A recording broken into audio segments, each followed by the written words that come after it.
Today we are going to discuss about Dryden's poem A Song for St. Cecilia Day। देखो, poem पढ़ने से पहले कुछ बता देता हूँ कि एग्ज़ाम आ चुकी है मेरे हिसाब से। सभी यूनिवर्सिटीज़ की आ चुकी हैं, चाहे कोटा की बात करो, यूके की बात करो आप, और राजस्थान यूनिवर्सिटी की बात करो, तो एग्ज़ाम करीब है। कुछ की लग चुकी हैं, कुछ की बाकी हैं और कुछ की चल रही है, अभी पेंडिंग है, कुछ की चल रही। तो सर पढ़ना क्या है, उस अगर कोई सा भी क्वेश्चन पोएम में आ जाए, कोई सा भी क्वेश्चन पोएम का आ जाता है, तो कुछ कहते हैं कि सर ऐसे वो बताओ, तो ट्रिक बता दो कि मतलब कोई सा भी क्वेश्चन आए हम उसमें वही लिखे हैं और हो जाएगा। वैसे तो होगा नहीं, क्वेश्चन कैसे भी आ सकते हैं भाई, वैसा तो होगा नहीं, क्वेश्चन कैसे भी आ सकते हैं और जैसा क्वेश्चन हो उसका वैसा आंसर होगा। लेकिन मैं ऐसा कहता हूँ कि 70-80% आपका सही होगा अगर आप ये चीज़ें लिख देते हैं। सबसे पहले पोइट के बारे में लिखना क्या है आपको, ये देखिए कि पोइट कौन से एज से बिलोंग करता है। जैसे जॉन ड्राइडन है, जॉन ड्राइडन अपनी रेस्टोरेशन एज से बिलोंग करते हैं, जो 1660 से 1700 तक थी, ये बिलोंग करते हैं उससे, ठीक है। जॉन ड्राइडन का जन्म 1631 में हुआ था और ये रेस्टोरेशन एज से बिलोंग करते थे। आप कहोगे सर रेस्टोरेशन एज ये क्या होते हैं, एज क्या होते हैं? तो एज देखो, जैसे इंग्लैंड है, इंग्लैंड में जिसने रूल किया है, मतलब अलग अलग राजाओं ने रूल किया है, हमारे भी रूल किया था। जैसे मुगल थे, ठीक है ना, मुगल थे, चौहान वंश, मतलब ये वगैरह जितने भी थे, राजपूत वगैरह थे, अलग अलग इनके वंशज हैं, मतलब इनके पीरियड हैं अलग अलग। तो इसमें भी यही है, रेस्टोरेशन एज में जो चार्ल्स सेकंड है वो किंग बना था, मतलब पहले बन चुका था और ये दोबारा किंग बन गया था, चार्ल्स सेकंड। तो रेस्टोरेशन एज पीरियड उसके लिए, मतलब उसके लिए जाना जाता है। अब जॉन ड्राइडन अपने जो रेस्टोरेशन एज है उसके शेक्सपियर कहलाते हैं, क्योंकि उस टाइम पे जो जितने भी पोइट थे वो इतने हाईलाइट नहीं थे जितने कि ये थे। जॉन ड्राइडन अच्छे परिवार से थे। इनकी जो फर्स्ट पोएम है उसका नाम है हीरोइक स्टैंजा, 1685 में लिखा था उन्होंने, 1685 में लिखा था। और बात करूं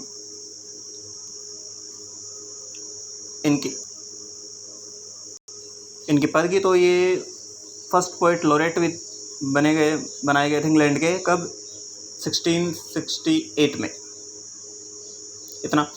इसके अलावा पोएट के बारे में याद होना चाहिए कि सर ये कौन से पोएम ज़्यादा लिखते थे।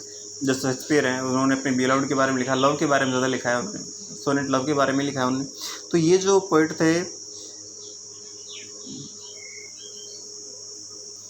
इन्होंने अपनी एज के बारे में लिखा, जैसे एज में जितने भी उनके जो करंट अफेयर्स थे उनके बारे में ज़्यादा लिखा है अपने, जैसे चार्ल्स सेकंड के बारे में लिखा और 1-2 पोएम थे उनके बारे में लिखा, मतलब 1-2 सिचुएशन थे उनके बारे में ज़्यादा लिखा है। तो ये तो हो गया पोएट के बारे में, एग्जाम के तरीके से बता रहा हूँ मैं, ये तो पोएट के बारे में हो गया। इसके अलावा हमें ये पता होना चाहिए कि सर ये जो a song for Saint Cecilia days है, यही टाइटल क्यों लिया गया इस पोएम के लिए? तो पोएम के लिए ये टाइटल इसलिए लिया गया है कि एक लेडी थी सेसिलिया, एस्ट सेसिलिया लेडी थी। He was a divine lady, मतलब डिवाइन लेडी कहा जाता है इन्हें, इसकी वॉइस थी वो सॉफ्ट थी और डिवाइन लेडी कहा जाता है इन्हें। इसके ऊपर एक स्टोरी भी है कि इसकी शादी हो जाती है, शादी होने के बाद में ये परेशान रहती है, मतलब इसका जो हस्बैंड है वो इससे शायद परेशान करता, मतलब इससे कुछ कार्य नहीं करने देता जो ये चाहती है, अपने हिसाब से कार्य नहीं करने देता जो ये चाहती है। तो इसके ऊपर ये पोएम लिखी गई है। इसके ऊपर जो एस्ट सेसिलिया है, इसकी डेथ हो जाती है 230 AD में रोम में। हाँ, रोम की लेडी थी, क्रिश्चियन लेडी थी, ईसाई धर्म की लेडी थी, क्रिश्चियन लेडी। तो मैं ज़्यादा नहीं, अब पोएम स्टार्ट करता हूँ कि पोएम में भी पता लगाना है कि क्या क्या पढ़ना है पोएम में। तो देखिए, from heavenly harmony this universal frame began when nature underneath heaped of jarring atoms lay. देखो पोएम जैसे अभी एक स्टेंजा आई, 4 लाइनों को स्टेंजा जाता है, तो स्टेंजा में आपको कुछ 2-3 चीज़ें ध्यान रखनी। चीज़ें ये ध्यान रखें कि वही पोइट ने किस बार क्यों लिखा है, ये पोएम क्यों लिखी है, फिर पोएम में कौन से स्टेंजा की लाइन है, पोएम में कौन से स्टेंजा की ये लाइन है, ये ध्यान रखना है। इसके अलावा figure of speech very important. अगर जिसने फिगर ऑफ स्पीच ठीक से कर दिया तो जो एग्जामिनर है उसका ध्यान उसी की तरफ हो जाता है। फिगर ऑफ स्पीच जिसने ठीक से बता दी उसका ध्यान उसी की तरफ हो जाता है। जैसे फर्स्ट लाइन में देखिए कि हारमनी फ्रॉम हेवनली, हारमनी बार बार में H, heavenly H H repeat हो रहा है बार बार में, एलिट्रेशन। फिगर ऑफ स्पीच कौन सा हो गया, एलिट्रेशन। ऐसे आपको ध्यान रखना है। अब देखो from harmony from heavenly harmony, poet कहता है कि हारमोनी फ्रॉम हारमनी, हारमनी का मतलब क्या है, म्यूजिक से, कि म्यूजिक से फ्रॉम हेवनली हारमनी। अब देखो हेवन यानी क्या होता है, हेवन एक होली प्लेस को इंडिकेट करता है, तो यहाँ पर है हेवनली हारमनी यानी इस होली म्यूजिक से, पवित्र म्यूजिक से। दिस यूनिवर्स फ्रेम बिगेन, इस यूनिवर्स का फ्रेम यानी क्या सकता है, स्ट्रक्चर, बिगेन शुरू हुआ है, ढांचा शुरू हुआ है, यानी इस यूनिवर्स का उद्भव हुआ है, यूनिवर्स बना है किससे, म्यूजिक से। When nature underneath A heap, अब वो कंडीशन बता रहा है कि जब, शुरुआत में बता रहा है, जो पोएट है वो शुरुआत की बात कर रहा है कि जब, देखो इस पोएम के अनुसार कि जो यूनिवर्स है, जितने भी प्राणी हैं, सब का जन्म म्यूज़िक से हुआ है और इनका अंत भी म्यूज़िक से ही हुआ है इस पोएम के अनुसार। तो when nature underneath A heap, कि जब जो नेचर है, अब नेचर का मतलब यहाँ पर नेचर से नहीं है, मतलब नेचर में जो जितनी भी चीज़ें हैं, नेचर में जितनी भी चीज़ें हैं, नेचर में चीज़ें हैं शुरुआत में। When nature underneath A heap, एक ढेर के समान थी एक नेचर, ढेर के नीचे दबी हुई थी, अंडरनीथ, हीप पेन क्या हो गया, ढेर। ये हीप कह दो, पायल कह दो, मतलब हीप का सिनोनिम से, मतलब आप देखो हीप अगर आप एक्सप्लेनेशन में आता है तो जरूरी नहीं आप हीप लिखो, अच्छी बात नहीं है, कुछ अलग लिखना है। पायल में ढेर होता है और हीप में ढेर ही होता है। कि when nature underneath A heap, कि जब जो नेचर थी एक ढेर के नीचे थी,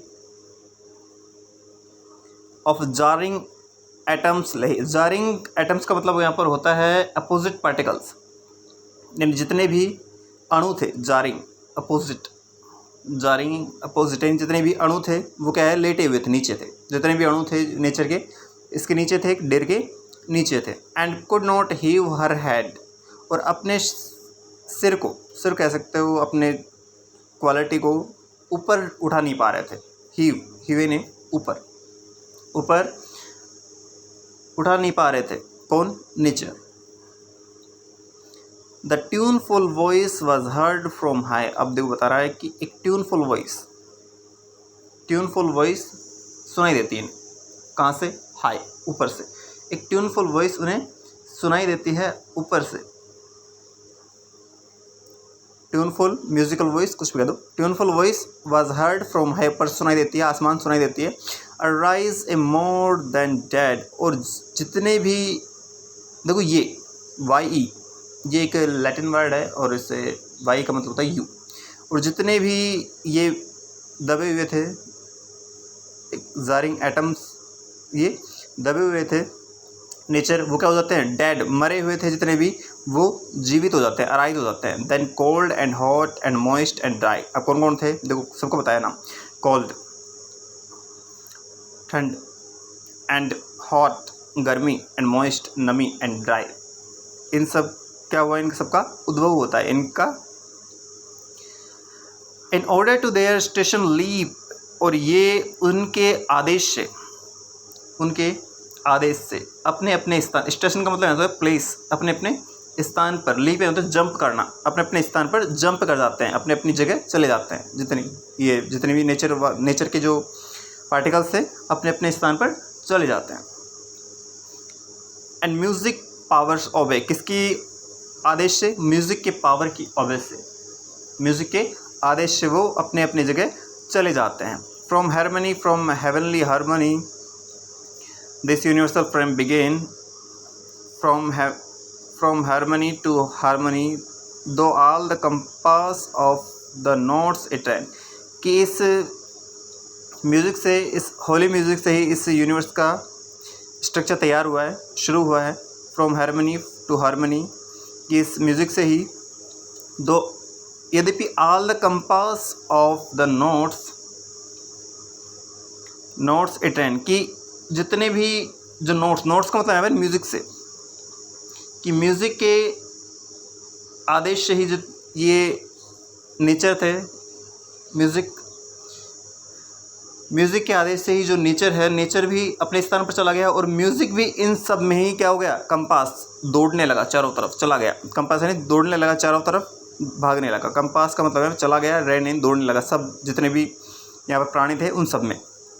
compass of the notes it ran, the diapason closing full in the man. और बाद में जो ये डाइपेजन है, म्यूजिकल वेव है, डाइपेजन म्यूजिकल वेव यानी स्वर लहरी, ठीक है। जितने भी जो म्यूजिकल वेव है किस में समा गई, फुल इन मैन में समा गई। What passion can not music raise and quell, कौन सा, अब देखो क्वेश्चन कर रहा है और अलग अलग क्वेश्चन कर रहा है। व्हाट पैशन, क्या म्यूज़िक, देखो दो तरीके से ले सकते हो। एक तो आप ले सकते हो कि कौन सा ऐसा पैशन है जिसको म्यूज़िक रेज नहीं कर सकता और क्वेल नहीं कर सकता, उठा नहीं सकता और शांत नहीं कर सकता, ठीक है। एक तरीका ले सकते हो आप कि क्या म्यूज़िक प्रत्येक पैशन को, एवरी फीलिंग्स को रेज कर सकता है, क्वेल कर सकता है, दोनों तरीके से, ठीक है। आगे देखो, when Jubal struck the corded shell, जब जुबाल, एक यहाँ पर एक इसके अंदर एक कैरेक्टर है जुबाल, तो कह रहा है कि जुबाल स्ट्रक द कॉर्डेड शेल, जब जुबाल ने स्ट्रक बजाया था कॉर्डेड शेल को, एक ऑर्गन होता है कॉर्डेड शेल, हाँ। His listening brother stood around, तो उसके जो कज़न थे उसके लिसनिंग, उसको सुनकर, उसके म्यूज़िक को सुनकर उसके जो कज़न थे, ब्रदर थे, स्टूड अराउंड, खड़े हो गए वहाँ पर आके, एंड वंडरिंग, और सोचने लगे। On their faces fell to worship that, और उनके चेहरों पर ऐसा दिखाई दे रहा था कि जैसे क्या करेंगे वो उसकी साउंड की, दैट सेलेस्टियल साउंड, उस पवित्र साउंड की क्या करेंगे, पूजा करेंगे। Less than a god they thought there could not dwell, अब वो सोच रहे हैं कि शायद ये तो हो नहीं सकता, लेस देन ए गॉड, एक एंजल, दे थॉट, वो सोचने लगे कि देयर कुड नॉट ड्वेल, कि इसके अंदर तो ड्वेल नहीं कर सकता, निवास नहीं कर सकता, कौन, God, within the hollow of that shell, कि इस खोखले होलो शैल के अंदर गॉड, तो मतलब पहले तो सोचने लगे कि इसके अंदर क्या है, गॉड है, फिर बाद में सोचने लगे इस गॉड, इसके अंदर मतलब इस होलो शैल के अंदर तो हो ही नहीं सकता कि भगवान निवास करे।